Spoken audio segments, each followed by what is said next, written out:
Assalamualaikum warahmatullahi wabarakatuh. Perkenalkan, kami dari kelompok 4 Manajemen Pemasaran akan mempresentasikan tugas besar kami yang berjudul Analisis Implementasi Metode Pemasaran yang dilakukan oleh KFC.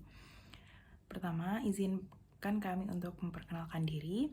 Saya Naili Zakiyah, NRP terakhir 078, lalu ada Afrizal Randi dengan NRP terakhir 110, dan Radian Devan NRP terakhir 116.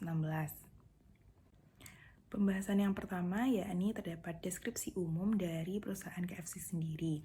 KFC merupakan perusahaan yang bergerak di bidang food and beverage dengan menu utamanya yakni ayam goreng dan dikenal dengan nama Kentucky Fried Chicken atau KFC. KFC sendiri didirikan dengan kantor pusat di Louisville, Kentucky, Amerika Serikat, dan saat ini telah memiliki lokasi cabang di lebih dari 150 negara. Dan KFC ini saat ini merupakan anak dari perusahaan Yum Brands.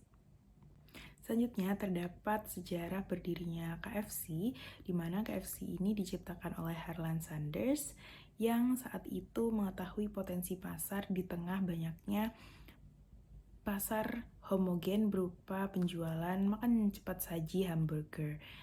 Di situ dia menyadari akan adanya peluang pasar dan akhirnya mendirikan KFC. Dan saat ini Colonel Sanders menjadi ikonik di logo KFC sendiri hingga periklanan KFC hingga hari ini. Selanjutnya terdapat product profile di mana sebenarnya menu utama dari KFC sendiri yakni ayam goreng crispy atau Kentucky. Namun saat ini KFC telah mengembangkan produknya menjadi beberapa menu yang menarik seperti menu goceng dan menu praktis. Lalu produknya juga telah berkembang menjadi minuman, makanan, hingga dessert. Dan produk dengan penjualan tertingginya yakni seperti matcha float dan burger deluxe.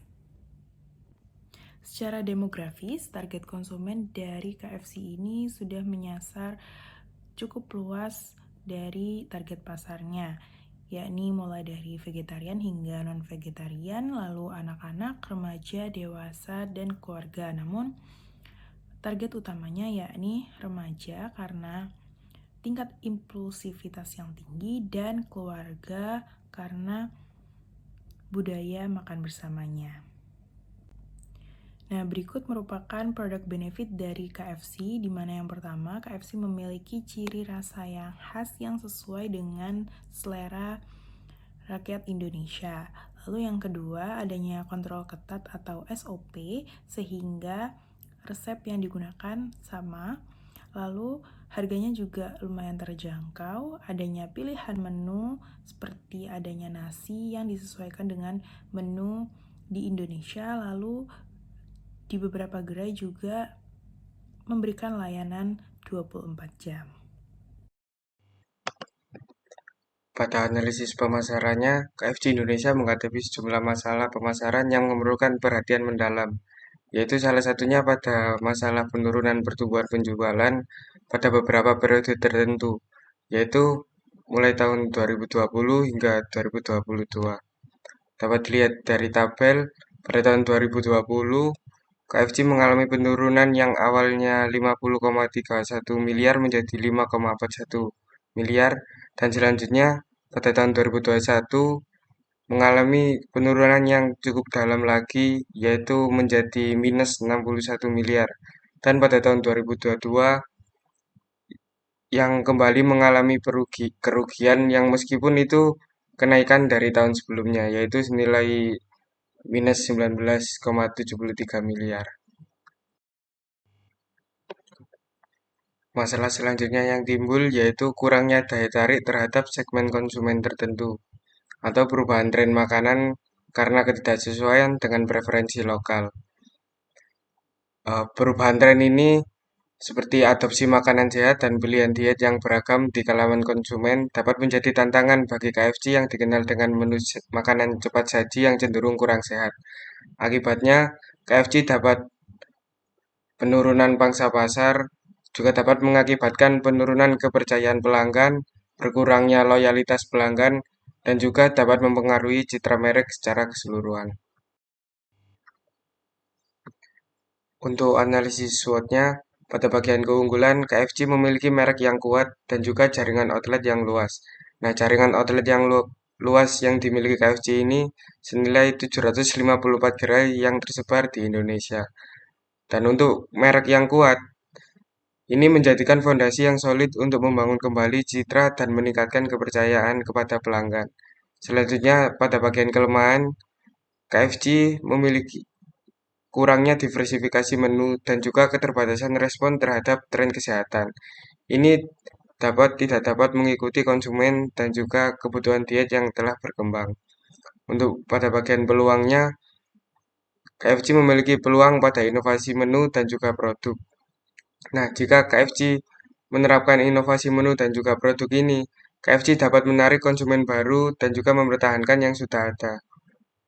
Selain itu, ancaman dari perubahan tren konsumen, terutama menuju makanan sehat dan berkelanjutan, dapat menjadi tantangan jika KFC tidak dapat menyesuaikan menu dan strategi pemasaran secara efektif. Selanjutnya, untuk analisis kebutuhan konsumen, KFC Indonesia telah mengidentifikasi dan menargetkan berbagai segmen konsumen dengan strategi pemasaran yang beragam. Yaitu contohnya, untuk pada kalangan anak-anak, KFC menarik segmen ini melalui promosi yang melibatkan karakter mainan dalam beberapa produk mereka. Pendekatan ini tidak hanya memikat minat anak-anak, tetapi juga menawarkan nilai tambah bagi orang tua yang mencari opsi makanan yang menyenangkan dan menarik bagi anak-anak mereka. Yang kedua, pada kalangan keluarga, fokus pada keluarga terlihat dari promosi paket makanan dan menu yang dirancang untuk berbagi. Ini menunjukkan pemahaman bahwa konsumen Indonesia seringkali mengutamakan makanan bersama sebagai aktivitas keluarga. Dan yang terakhir, pada kalangan remaja dan dewasa, segmen ini merupakan fokus utama KFC, di mana mereka menyediakan promosi dan juga menu yang sesuai dengan selera serta gaya hidup mereka. Pendekatan ini mencakup menyediakan pilihan makanan yang sesuai dengan tren, menawarkan harga yang terjangkau, dan juga menggunakan media sosial untuk pemasaran yang efektif. Nah, pada empati map di bawah ini memberikan gambaran yang lebih jelas tentang kebutuhan, preferensi, dan pengalaman konsumen di KFC Indonesia. Konsumen KFC merasa senang dan puas sebuah refleksi dari rasa dan kualitas makanan yang disajikan. Mereka menganggap KFC sebagai tempat yang nyaman untuk berkumpul, menikmati makanan bersama keluarga dan juga teman-teman. Visual mereka dipenuhi dengan promosi menarik dari KFC yang terpampang di media sosial, televisi, hingga papan reklame di tempat umum. Sementara berbagi menu menarik dan paket yang disediakan oleh KFC memperkaya pengalaman visual mereka di restoran. Dari segi auditori, konsumen sering mendengar tentang promosi dan diskon melalui berbagai kanal komunikasi, serta dari rekomendasi positif yang telah dibagikan oleh teman dan keluarga yang telah menikmati pengalamannya di KFC. Dalam tindakan sehari-hari, mereka seringkali menunjukkan loyalitas mereka dengan merekomendasikan KFC kepada kenalan mereka dan dengan rutin memesan makanan melalui aplikasi online. Namun, tidak semua pengalaman positif. Ada rasa sakit yang dirasakan ketika pelayanan tidak memenuhi ekspektasi, seperti kekecewaan dengan pelayanan yang lambat atau menghadapi antrian panjang saat pemesanan. Keuntungan yang mereka cari adalah kepuasan dalam mendapatkan diskon atau promosi menarik serta pelayanan yang ramah dan cepat dari karyawan KFC yang pada akhirnya mempengaruhi keputusan mereka untuk kembali ke restoran. Indonesia ini memiliki pasar yang berpotensi sangat besar. Itu karena didukung oleh populasi yang besar dan terus berkembang. Dengan lebih dari 270 juta penduduk, Indonesia menjadi salah satu pasar terbesar di dunia. Karena segmen pasar yang luas ini menciptakan peluang bagi KFC untuk menyesuaikan menu dan juga promosi yang sesuai. Dengan segmentasi pasar yang tepat, KFC dapat menargetkan kelompok konsumen tertentu dan meningkatkan keterlibatan pelanggan. Nah, ini berikut potensial market yang dijangkau oleh KFC dari segi demografi, segi geografis, dan juga segmentasi perilaku. Jadi dapat disimpulkan bahwa KFC memiliki pangsa pasar yang luas. Hal ini bisa disebabkan karena KFC adalah merek global yang memiliki reputasi yang kuat dan juga dikenal di seluruh dunia. Logo ikonik dan citra merek yang konsisten membantu menarik perhatian konsumen di Indonesia. Namun, secara keseluruhan, market potensial yang dimiliki KFC ini tidak dapat menjangkau semua kalangan. Hal ini dikarenakan dalam harganya yang KFC incar yaitu pada ekonomi kelas menengah ke atas dan juga yang memperhatikan kelas sosial. Nah, untuk strategi kualitas dan layanan produk, KFC menerapkan strategi untuk kualitas produk yaitu meliputi rasa, keamanan pangan, dan juga konsistensi. KFC diakui karena resep ayam goreng khasnya yang dipersiapkan dengan rempah-rempah khusus. KFC juga mengikuti standar keamanan pangan yang ketat, baik yang ditetapkan oleh otoritas pangan setempat maupun standar global. KFC secara teratur memperkenalkan inovasi mereka dalam beberapa menunya. Lalu untuk strategi kualitas layanannya, KFC memberikan kualitas pelayanan yang cepat, baik di restoran maupun melalui layanan drive-thru. KFC juga memberikan pelayanan berupa dari delivery. Ini untuk para konsumennya yang malas untuk ke outlet atau hanya ingin makan di rumah. Lalu, KFC juga menyediakan aplikasi mobile. Aplikasi mobile ini isinya berisi menu-menu KFC dan juga ada promo-promo KFC yang bisa dilihat di situ. Lalu kenyamanan dalam restoran. Nah, di outlet-outlet KFC ini biasanya juga menyediakan tempat bermainannya anak kecil. Lalu selanjutnya KFC juga memiliki layanan pelanggan yang responsif untuk menanggapi pertanyaan atau keluhan pelanggan.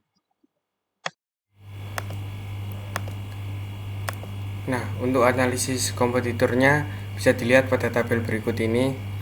Jadi kesimpulannya KFC memiliki beberapa keunggulan dibanding kompetitornya, namun tetap posisi KFC masih berada di bawah McD dalam pangsa pasarnya. KFC memiliki keunggulan pada menu. Meskipun kualitas produk mungkin dipandang subjektif, tetapi KFC dikenal dengan rasa unik ayam gorengnya. Namun pada inovasi research and development, McD lebih terlibat dalam inovasi dan lebih agresif terhadap pengembangan produk baru. Di samping itu, KFC dan Burger King juga terlibat namun tidak terlalu agresif seperti McD.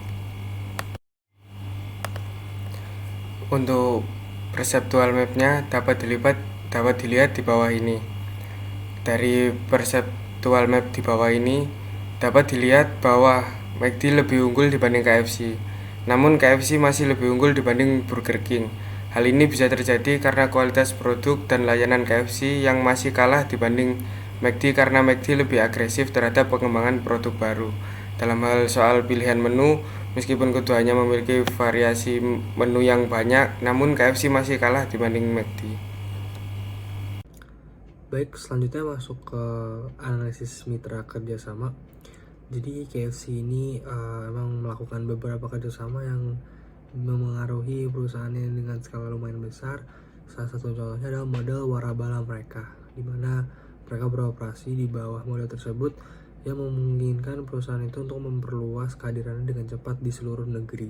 Seperti sekarang KFC sudah di Indonesia, sudah di Taiwan, sudah ada di Singapura, dan negara-negara lainnya. Dengan ekspansi yang sangat cepat, memungkinkan perusahaan untuk membangun kehadiran yang kuat di daerah perkotaan maupun pedesaan. Selanjutnya mereka melakukan kemitraan dengan pemasok. Dengan supply chain yang lumayan kuat, mereka bisa selalu ready untuk bisa melayani para customer dan juga adanya ayam yang selalu tersedia karena permintaannya emang lumayan tinggi di berbagai wilayah tempat. Kemitraan pengiriman, mereka bekerja sama dengan beberapa platform-platform seperti GoFood, Gojek, agar mereka bisa meningkatkan revenue stream mereka dengan sales channel yang berbeda. Selanjutnya, strategi komunikasi pada konsumen. Nah, di sini tuh ada 9. Ada fokus pada integritas cita rasa, di mana mereka misalnya nih beberapa hari yang lalu itu KFC itu ngejual makanan yang disamakan tipenya tuh dengan lidah konsumennya. Kayak misalnya mungkin di Indonesia ayamnya lebih gurih, ataupun di Singapura ayamnya jangan terlalu banyak mecin, yang seperti itu. Lalu pengalaman pelanggan yang memuaskan, jadi emang dari service-nya itu bagus. Lalu ada lokasi strategis gerai yang dimana emang petakan tempat toko-toko KFC seperti itu harus di tempat yang lumayan trafficnya banyak, biar mereka bisa mengeluarkan revenue yang banyak juga. Strategi digital dan media sosial, menurut saya untuk KFC sudah berhasil melakukan itu, soalnya di Instagram pun sudah 2 million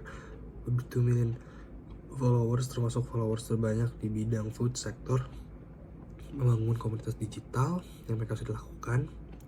Lalu kemitraan strategis dengan industri musik, waktu itu sempat mereka jual CD seperti itu. Mereka waktu itu sempat ngejual CD, itu termasuk kerjasama juga. Relevansi dan resonansi dengan pelanggan, peningkatan loyalitas pelanggan, dan juga konsisten dalam kualitas produk dan kualitas produk dan pelayanan, dan semua ini terintegrasi dan mereka tuh saling membutuhkan satu sama lain, karena jika ada satu aspek yang hilang itu bisa memengaruhi bisnis KFC. Selanjutnya ke periklanan, yang saya telah sebut juga. Periklanan yang mereka gunakan adalah media sosial sebagai alat utama komunikasi mereka, dimana mereka sudah berhasil di Instagram mereka udah ada 2 million followers. Walaupun tidak hanya Instagram, mereka punya TikTok, mereka punya Facebook, cuman yang patut diapresiasi dan dilihat adalah Instagram mereka. Lalu adaptasi teknologi dan inovasi layanan, yang dimana mereka selalu memposisikan dirinya dengan, karena sering berjalannya waktu pasti harus ada penyesuaian. Lalu ada integrasi budaya lokal dan bidang periklanan, jadi agar bisa nge-approach dan bisa menangkap hati para customer, harus melakukan beberapa strategi periklanan yang bisa resonate dengan mereka. Lalu ada ekspansi dan penetrasi pasar, yang seperti yang sebelumnya saya telah bilang, mereka sudah di mana-mana. KFC sudah menjadi top of mind brand ayam. Lalu pendukung bisnis lokal dan inisiatif komunitas, dan itu efektif balik dari pembuatan komunitas yang KFC telah buat. Satunya, apa isu teknologi yang biasa dihadapi oleh KFC?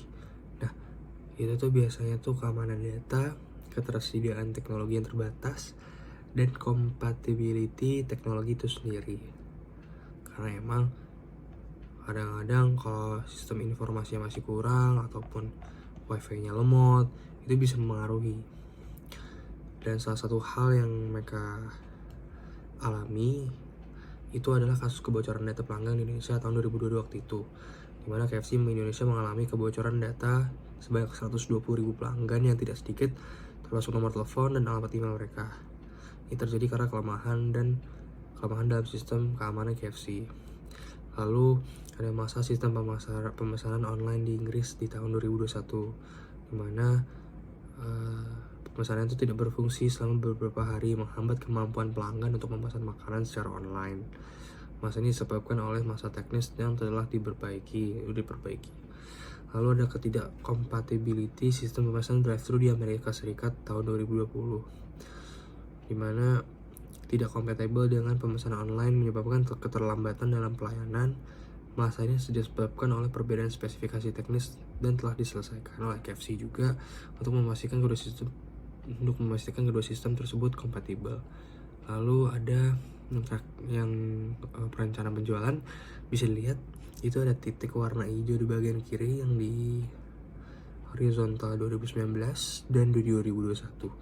Dan emang iya sales per tahun itu 7 triliun dan tetap stabil di angka 7 triliun. Nah, biasanya grafik ini digunakan untuk menunjukkan optimisme perusahaan terhadap pemulihan dan stabilitas bisnis di tahun 2021. Meskipun sempat menghadapi tantangan di 2020, cuman impact-nya nggak sebesar itu dan tetap bisa digolongkan sebagai sales yang 7 triliun. Lalu Ini juga mengindikasikan bahwa KFC mempunyai strategi dan rencana yang solid untuk kembali mencapai tingkat penjualan sebelum pandemi, seperti yang kita lihat. Dan juga grafik ini bisa digunakan untuk menyoroti pentingnya strategi promosi dan diversifikasi kanal penjualan seperti drive-thru, home delivery, takeaway, dan juga hal-hal yang telah dikontribusi secara signifikan terhadap pendapatan perusahaan selama periode pandemi waktu itu.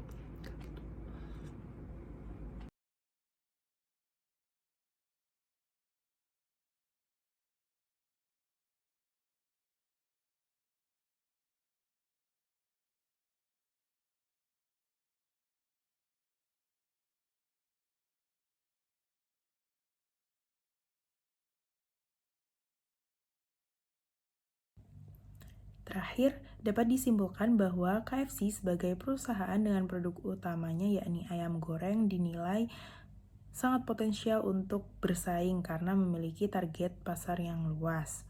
Namun, KFC juga sempat mengalami penurunan keuntungan akibat banyaknya asumsi fast food atau junk food yang diproduksi oleh KFC.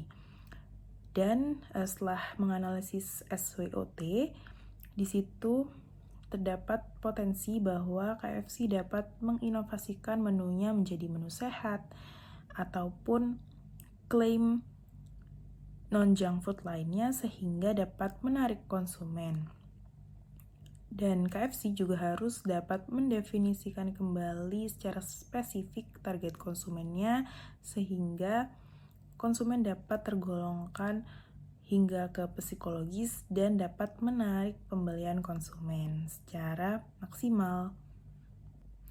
Berikut merupakan logbook dari kelompok kami. Dan sekian presentasi dari kami. Terima kasih atas perhatiannya. Mohon maaf apabila ada kesalahan. Wassalamualaikum warahmatullahi wabarakatuh.